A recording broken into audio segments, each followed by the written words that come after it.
بسم اللہ الرحمن الرحیم۔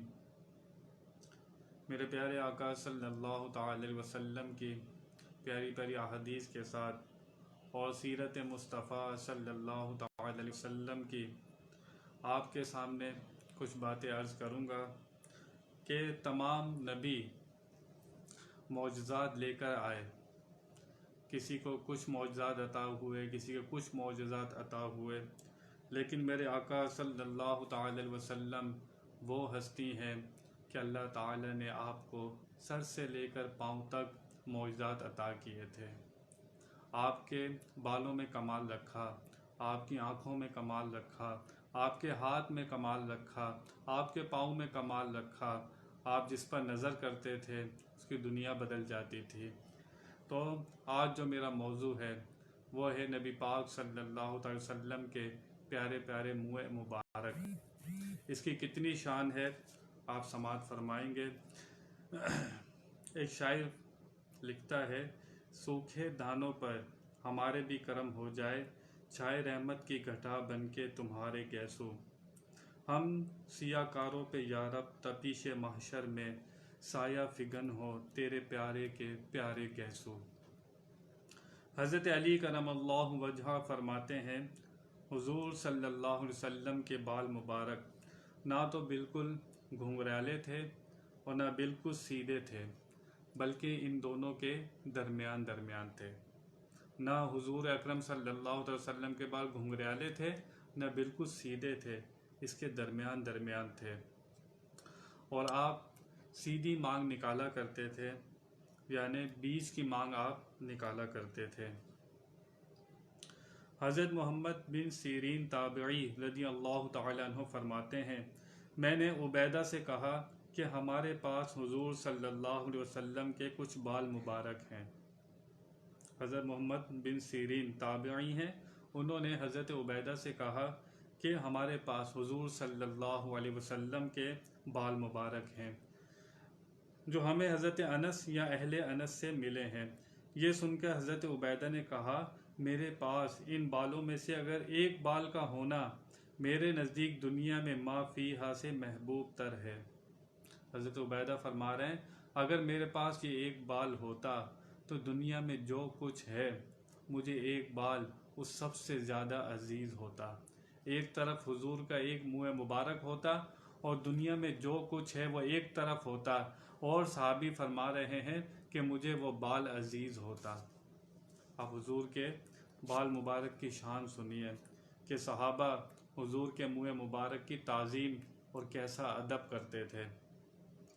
حضرت انس بن مالک رضی اللہ تعالی عنہ فرماتے ہیں، یہ حدیث مسلم شریف میں موجود ہے کہ میں نے حضور صلی اللہ علیہ وسلم کو دیکھا کہ حجام آپ کے سر مبارک کی حجامت بنا رہا تھا، اور آپ کے اصحاب آپ کے ارد گرد حلقہ باندھے ہوئے تھے۔ وہ یہی چاہتے تھے کہ آپ کا جو بال بھی گرے وہ کسی نہ کسی کے ہاتھ میں ہو۔ حضور اکرم صلی اللہ علیہ وسلم حجام سے اپنے بال ترشوا رہے ہیں، صحابہ ارد گرد جمع ہیں، وہ یہی چاہتے ہیں حضور کا جو بال گرے وہ ہمارے ہاتھ پر گرے۔ حضور ان کو منع نہیں فرماتے، وہ اس کو تبرک سمجھتے تھے اور نفع اعلی بال سمجھتے تھے۔ حضرت انس بن مالک رضی اللہ تعالی عنہ فرماتے ہیں کہ حضور صلی اللہ علیہ وسلم مزدلفہ سے منی میں تشریف لائے اور جمرہ پر کنکریاں ماری، پھر قربانی کر کے اپنے مکان میں تشریف لائے۔ اب سنیے، پھر آپ نے حجام کو بلایا اور اپنے سر مبارک کے داہنی طرف کے بال مبارک منڈوائے اور ابو طلحہ انصاری کو بلا کر عطا فرمائے۔ پھر آپ نے اپنے بائیں طرف کے بال منڈوائے اور وہ بھی ابو طلحہ رضی اللہ تعالی عنہ کو عنایت کیے اور فرمایا کہ ان تمام بالوں کو لوگوں میں تقسیم کر دو۔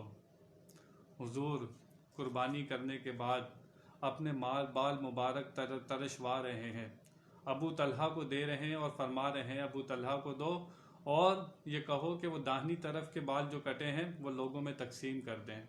پھر بائیں طرف کے بال کٹے، فرمایا یہ بھی لوگوں میں تقسیم کر دیں۔ حضور اپنے منہ مبارک خود تقسیم فرما رہے ہیں۔ صحابہ کرام قرآن پڑھا کرتے تھے، ان کو پتہ تھا کہ جو شان حضور اکرم صلی اللہ علیہ وسلم کے بالوں کی ہے وہ پڑھتے تھے سورہ یوسف میں کہ یوسف علیہ السلام نے اپنا کرتا مبارک اتار کے دیا تھا اور کہا تھا میرے والد کے چہرے پہ ڈالنا، ان کی آنکھیں آ جائیں گی۔ جو کپڑا ہوتا ہے وہ جزو بدن نہیں ہوتا، یہ بال تو جزو بدن ہوتے ہیں۔ حضور اس لیے فرما رہے ہیں، صحابہ کرام جانتے تھے کہ یوسف علیہ السلام کے کرتے میں اتنی تاثیر ہے، اتنی برکت آ جاتی ہے، جو چیز نبی کے جسم سے لگتی ہے اس میں برکت آ جاتی ہے، وہ جانتے تھے۔ اس لیے وہ آپ کے منہ مبارک کی اتنی تعظیم فرماتے تھے، اور حضور خود تو اس کو تقسیم فرما رہے ہیں۔ اگر یہ منع ہوتا، اس میں برکت نہ ہوتی، اس میں تبرک نہ ہوتا، حضور خود تقسیم نہیں فرماتے۔ بخاری اور مشکات شریف میں حدیث پاک موجود ہے۔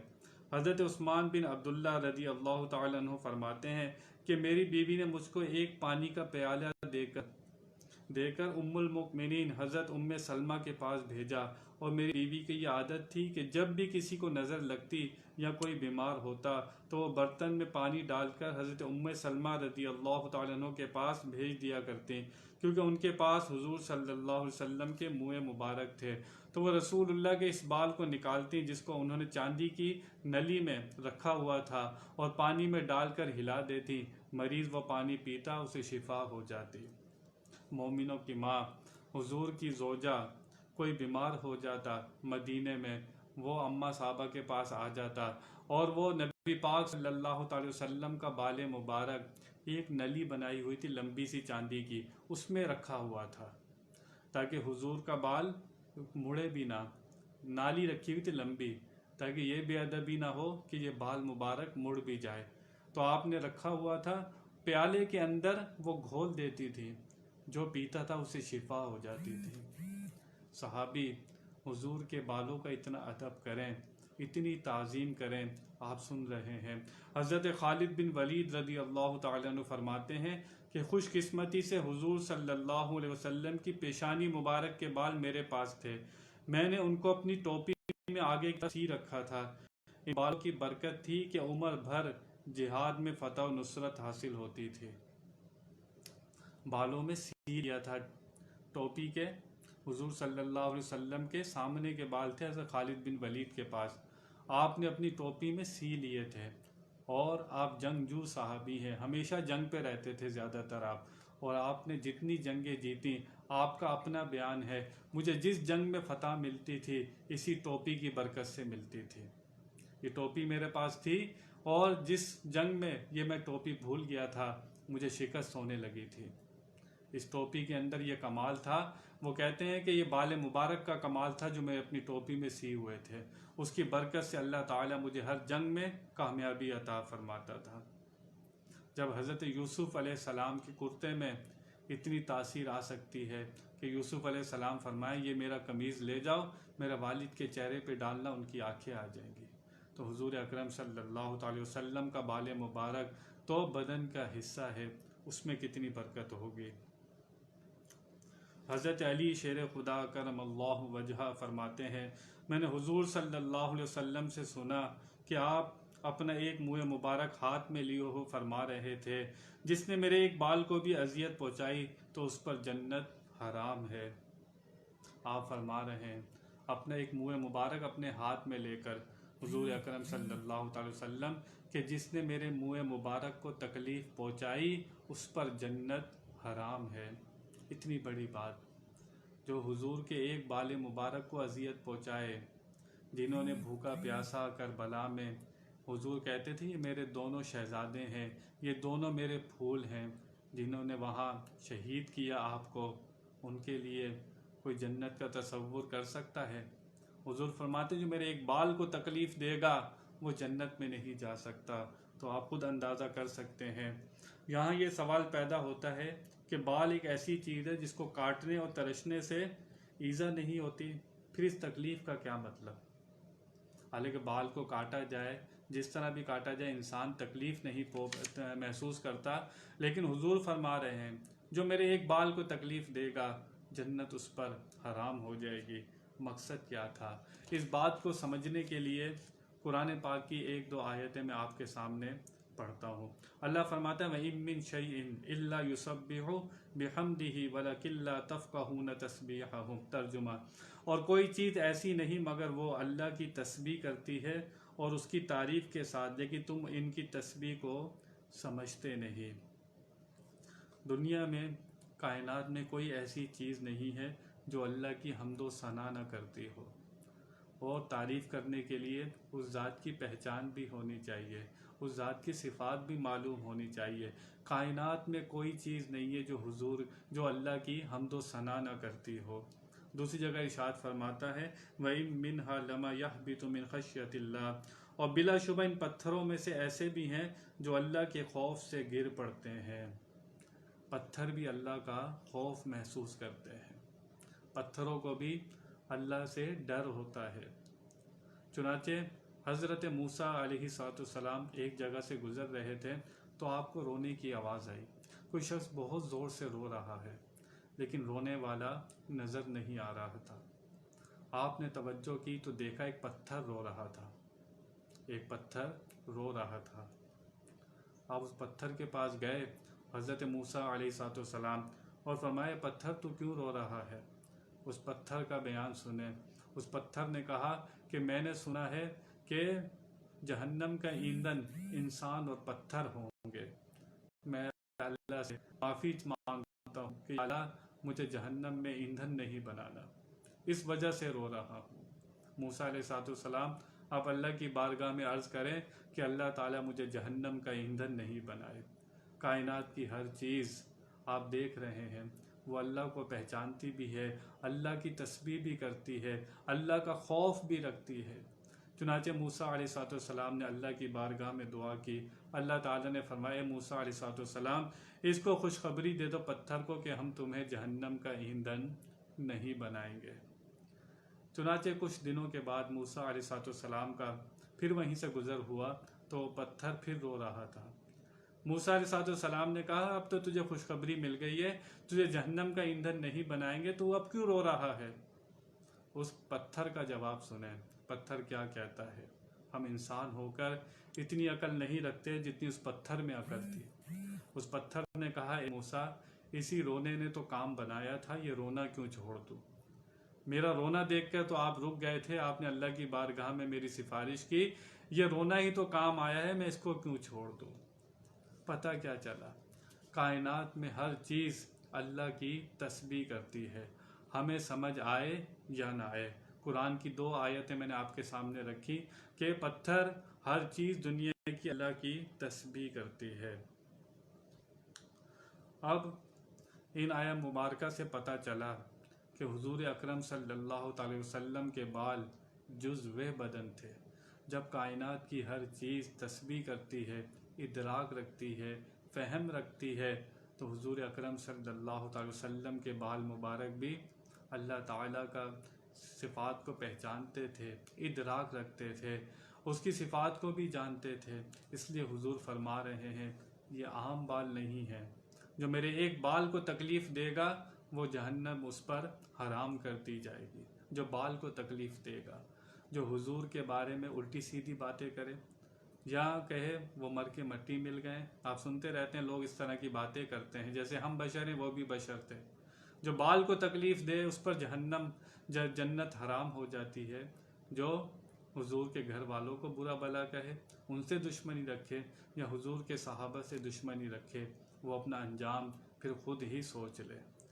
آپ نے منہ مبارک کی شان سنی کہ اللہ تعالیٰ نے ہمارے نبی پاک صلی اللہ تعالی وسلم کو سر سے لے کر پاؤں تک بہت شان عطا فرمائی تھی۔ اب اسی ایک بال مبارک کی شان میں نے آپ کے سامنے بتائی کہ صحابی اس کا کتنا ادب کرتے تھے۔ جب حضور بال کٹواتے صحابہ جمع ہو جاتے۔ حضور نے قربانی کے موقع پر خود بال منڈوائے اپنے اور صحابہ میں تقسیم کیے۔ ام سلمہ حضور کی زوجہ وہ بال اپنے پاس رکھتی تھی، مدینے میں کوئی بیمار ہوتا پانی کے پیالے میں گھما دیتی، اسے شفا ہو جاتی۔ صحابیوں کا عقیدہ کیا تھا وہ آپ کے سامنے ہے۔ منافق یہ چیزیں دیکھتے تھے، کہتے تھے دیکھو مسلمانوں کو کیسے کام کرتے ہیں یہ، وہ ان پر طعنا کرتے تھے، لیکن اللہ تعالیٰ نے قرآن پاک میں ان کی مذمت فرمائی ہے۔ اللہ فرماتا ہے ان منافقوں سے ایسا ایمان لاؤ جیسے یہ صحابہ ایمان لائے ہیں، فَإِنْ آمَنُوا بِمِثْلِ مَا آمَنْتُمْ بِهِ، اس طرح ایمان لاؤ جیسے یہ صحابہ ایمان لائے ہیں۔ صحابہ کرام نبی پاک کی جو تعظیم کرتے تھے، جو ادب کرتے تھے، منافق کہتے تھے دیکھو ان کو، وہ بیوقوف کہتے تھے صحابہ کو معاذ اللہ، وہ تعظیم ادب نہیں کرتے تھے۔ لیکن اللہ تعالیٰ کو ایمان کس کا پسند تھا؟ جو حضور صلی اللہ علیہ وسلم کا ادب کرتے تھے، تعظیم کرتے تھے، حضور صلی اللہ علیہ وسلم کی ہر چیز کی تعظیم و ادب کرتے تھے، ان کا ایمان اللہ تعالیٰ کی بارگاہ میں مقبول تھا۔ اور وہی لوگ پیارے تھے جنہوں نے اعتراض کیے نبی پر یا نبیوں کو اپنے جیسا سمجھا اور ادب نہیں کیا، تعظیم نہیں کی، وہ دونوں جہاں میں برباد ہوئے۔ حضور فرماتے ہیں جو میرے ایک بال کو تکلیف دے گا اس پر جنت حرام ہو جائے گی۔ آپ کا کتنا مقام ہے، آپ کی کتنی شان ہے، آپ اندازہ کر سکتے ہیں۔ آپ اللہ کے محبوب ہیں، اللہ کے محبوب ہیں۔ جو کسی کا محبوب ہوتا ہے پھر اس محبوب کو کوئی برا کہے تو محب اسے چھوڑتا نہیں ہے۔ دنیا کے محبوبوں کا حال دیکھ لو، آپ کا کوئی محبوب ہو اسے کوئی برا کہے تو آپ کو اچھا لگتا ہے، آپ اس سے لڑنے مرنے کے لیے تیار ہو جاتے ہیں۔ اور قرآن میں جگہ جگہ ہے، نبی کو لوگوں نے کچھ کہا، پہلے نبیوں کو، تو نبی خود جواب دیتے تھے، لیکن ہمارے نبی پاک صلی اللہ علیہ وسلم کو جب بھی کسی نے کچھ کہا جواب اللہ کی طرف سے آتا ہے۔ قرآن میں متعدد جگہ پر موجود ہے یہ، اللہ تعالیٰ نبی کی طرف سے جواب دیا کرتا تھا۔ وہ اللہ کے محبوب ہیں، جو ان کے لیے تعظیم نہیں رکھتا، ادب نہیں کرتا اور دل میں محبت نہیں رکھتا، اس کا ایمان کامل نہیں ہو سکتا۔ ایمان کامل ہی اس کا ہوتا ہے جو نبی پاک پر اپنی جان قربان کرے اور ہر وقت ہر دل دھڑکے تو ان کی محبت میں دھڑکے، زبانی دعوے نہ ہو، محبت دل سے ہو، دن بھر جس سے محبت ہوتی ہے اس کی یاد کی جاتی ہے، جس کی یاد کی جاتی ہے اس کا ذکر کیا جاتا ہے۔ جو حضور سے محبت کرتا ہوگا ہر وقت دن میں وہ ضرور حضور اکرم صلی اللہ علیہ وسلم پر درود شریف پڑھتا ہوگا، کھڑے ہو کر سلام پڑھتا ہوگا۔ ان کی محبت ایمان کی شرط ہے، اگر اسی میں ہو خامی تو سب کچھ نامکمل ہے۔ تو یہ اصل سرمایہ ہے ایمان والوں کا، ان کی محبت۔ دنیا چھوٹتی ہے تو چھوٹ جائے، ان کی محبت نہ چھوٹے، یہی ایمان ہے۔ بیان میں کوئی غلطی ہو اللہ کی بارگاہ میں توبہ کرتا ہوں۔ وآخر دعوانا ان الحمد للہ رب العالمین۔